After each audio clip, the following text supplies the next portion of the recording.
To set the stage for the rest of the discussion, it's useful to define the various types of drugs. Broadly speaking, there's two kinds of drugs.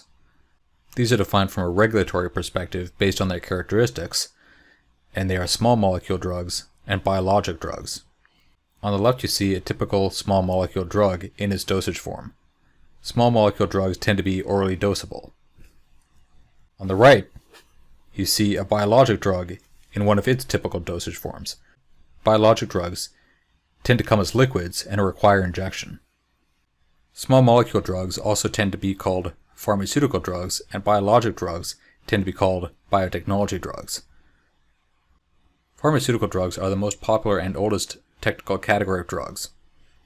They tend to be orally dosable as tablets, as capsules, or as liquids, and most of them are able to cross the stomach lining into the bloodstream, where they travel throughout the body until they arrive at the therapeutic target. Biologics, on the other hand, tend to be too large to cross the stomach lining and cannot withstand stomach acids, so they have to be injected either into the bloodstream or at the location where they're going to take action. And here's an illustration of the size difference between small molecule and biologic drugs. Imatinib on the left, also known under its brand name Gleevec, is less than 100 atoms. On the right is pembrolizumab, sold under the brand name Keytruda. It's more than 20,000 atoms, so there's more than a 200-fold size difference between these two molecules. And that has several important implications. This table summarizes the differences between small molecule and biologic drugs.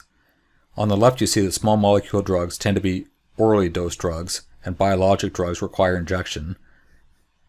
Small molecule drugs tend to be able to cross the stomach lining, whereas biologic drugs are too large to cross the stomach lining. Small molecule drugs tend to be shelf stable at room temperature, whereas biologic drugs require refrigeration and a cold chain. Small molecule drugs tend to have a lower manufacturing cost, whereas biologic drugs tend to have a higher manufacturing cost. Many small molecule drugs are chemically synthesized, whereas many biologic drugs are extracted from special cell lines. From the perspective of competition, the competitors to small molecule drugs are called generic drugs, and the competitors to biologic drugs are called biosimilars. I'll be going over this in more detail in future lectures. Ask me anything. Here's my email address, yelly@drugpatentwatch.com. I look forward to your questions and comments.